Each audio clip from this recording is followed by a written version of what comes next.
Hello friends, आज मैं gulab jamun cake बनाने वाली हूँ। और इस केक को बनाने के लिए ना ही मावा की ज़रूरत पड़ेगी और ना ही मोल्ड की ज़रूरत पड़ेगी। और इस केक को हम लोग कटोरी में ही बना लेंगे। और ये केक इतना सॉफ्ट और स्पॉन्जी बनेगा कि मुंह में डालते ही घुल जाएगा। तो ये देखिए कितना सॉफ्ट और कितना जालीदार केक बनके तैयार हुआ है। तो सॉफ्ट, स्पॉन्जी और जालीदार केक की ईजी रेसिपी मैं आज आपसे शेयर करने वाली हूँ। तो चलिए देख लेते हैं कि ये केक कैसे बनाना है। इसके लिए एक मिक्सी का जार लेंगे और उसमें 1 कप सूजी डाल देंगे।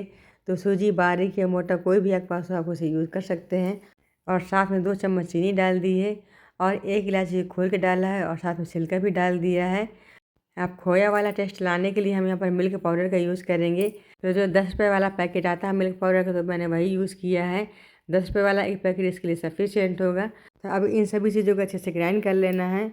तो सूजी, चीनी और मिल्क पाउडर के एक फाइन पाउडर बनके तैयार हो गया है। तो ये जार कुछ छोटा पड़ गया है, आप उसको ग्राइंड करने के लिए बड़े जार का इस्तेमाल करें।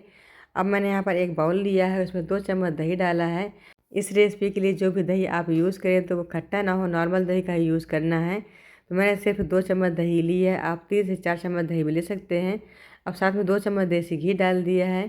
तो दही और घी को अच्छे से मिक्स कर लेना है। फिर दही और घी को अच्छे से फेंट लेने के बाद जो मैंने सूजी, मिल्क पाउडर और चीनी का फाइन पाउडर बना के तैयार किया था, तो उसको फिर इसी के साथ डाल देना है। और इस पाउडर को अच्छे से मिक्स कर लेंगे। और साथ में आधा कप दूध लेंगे। तो जितना हमने सूजी ली थी तो उसका आधा ही दूध लेना है। और लगभग 1 से 2 मिनट के लिए ऐसे अच्छे से मिक्स करेंगे, जिससे जो हमारा बैटर बनेगा केक का बिल्कुल स्मूथ बैटर बन के तैयार हो जाएगा। अगर आपको बैटर कुछ थिक लगे तो आप उसमें 1 से 2 चम्मच दूध और डाल सकते हैं। अब इस बैटर को अच्छे से फेंट लेना है, जिससे केक के लिए एक स्मूथ बैटर बन के तैयार हो जाएगा। तो इस बैटर में मैंने 2 चम्मच दूध और डाला है।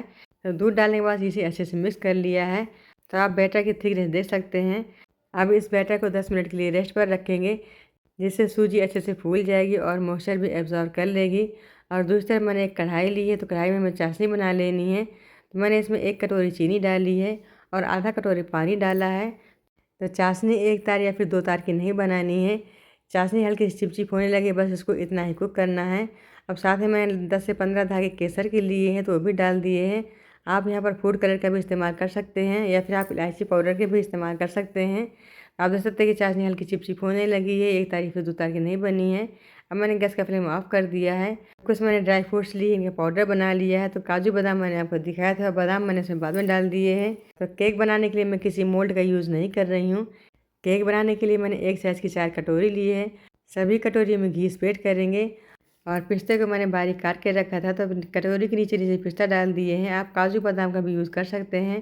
तो केक वाले बैटर को रेस्ट पर रखा था, तो वो भी अच्छे से फूल चुका है। और ड्राई फ्रूट्स वाला पाउडर बैटर में डाल के इसे अच्छे से मिला लेना है। तो सभी चीज़ों को मिक्स करने के बाद ये बैटर कुछ थिक लग रहा था, तो बैटर में 2 चम्मच पानी डाल दिया है और पानी डाल के इसे अच्छे से मिला लिया है। तो केक के लिए हमारा परफेक्ट बैटर बनके तैयार हो गया है। तो केक को स्पॉन्जी और जालीदार बनाने के लिए आधी चम्मच बेकिंग सोडा और 1 चम्मच बेकिंग पाउडर डालेंगे और इसके ऊपर 2 चम्मच दूध डालेंगे। और दूध डालने के बाद इसे बैटर में अच्छे से मिला देंगे। तो गुलाब जामुन केक का बैटर हमारा बनके तैयार हो गया है। तो गुलाब जामुन केक आज हम कटोरी में बनाने वाले हैं। तो जिस कटोरी में मैंने घी ग्रीस करके रखा था, उसी कटोरी में आधी आधी कटोरी बटर को फिल करेंगे। और ध्यान रहे कटोरी हमें पूरी ऊपर तक फिल नहीं करनी है, क्योंकि जब हम लोग बैटर को स्टीम करेंगे तो स्टीम होने के बाद बैटर फूलता है और एक कटोरी के ऊपर तक आ जाता है। इसलिए कटोरी को हमें सिर्फ आधा ही फिल करना है, आधा ही ज़्यादा फिल नहीं करेंगे। तो चारों कटोरियों में आधी आधी कटोरी बैटर फिल कर दिया है। तो फ्रेंड्स, इस गुलाब जामुन केक की रेसिपी को ज़रूर ट्राई करें। बहुत ज़्यादा टेस्टी रेसिपी बन के तैयार होती है और इस केक को खाने के बाद आपको गुलाब जामुन वाली फीलिंग ही आने वाली है।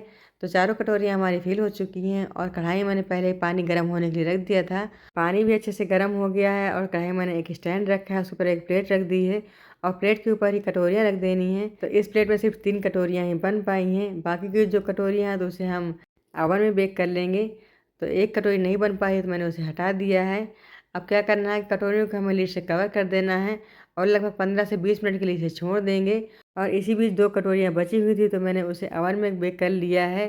तो आप देख सकते हैं कि जो हमारा केक कितना बढ़िया से स्टीम हो चुका है। मैंने केक के अंदर नाइफ़ डाली है और नाइफ़ बिल्कुल क्लीन निकली है। अब मैंने गैस का फ्लेम ऑफ कर दिया है और कटोरियों को ठंडा होने के लिए छोड़ देंगे। और ये 2 कटोरियाँ आप देख रहे हैं, तो ये इनको मैंने ओवन में बेक किया है। तो ये भी अच्छे से बेक हो चुकी है, इनमें भी नाइफ़ क्लीन निकल रही है। अब कटोरियाँ जब ठंडी हो जाएंगी तो इसके बाद ही हमें केक को निकालना है। अगर हम लोग गरम केक को डीमोल्ड करते हैं तो केक टूटने का डर रहता है, इसलिए जब केक ठंडा हो जाता है उसके बाद ही इसे निकालना है। तो केक अच्छे से ठंडा हो चुका है। अब जो केक के एजेस हैं उसे हम स्क्रैप करेंगे। तो केक काफ़ी अच्छे से निकल आया है और जो मैंने इसे पिस्ता स्प्रेड किया था तो पिस्ता भी काफ़ी देखने में अच्छा लग रहा है। अब एक मैंने छोटी सी प्लेट ली है, तो इसी प्लेट में सारी कटोरी का केक हमें ट्रांसफ़र कर देना है।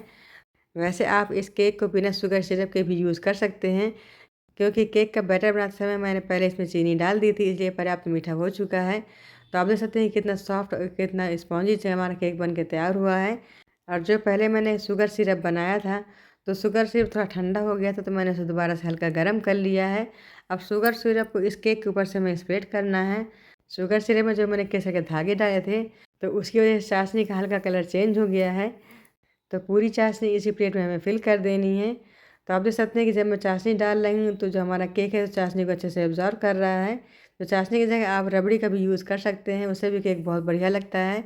तो पूरे मैंने चाशनी फिल कर दी है और कुछ ड्राई फ्रूट्स मैंने काट के रखे थे, तो काजू बादाम और पिस्ता मैंने काट के रखा था, तो ऊपर से उसे स्प्रेड कर दिया है। बहुत ही कम समय में ये डिलीशियस स्वीट बन जाता है। तो सॉफ्ट स्पॉन्ज और डिलीशियस स्वीट की रेसिपी आपको कैसी लगी कमेंट बॉक्स में लिख के ज़रूर बताएं। और अगर आपको रेसिपी अच्छी लगी आप वीडियो को लाइक शेयर सब्सक्राइब करें और एक प्यारा सा कमेंट दे दें। Thanks for watching.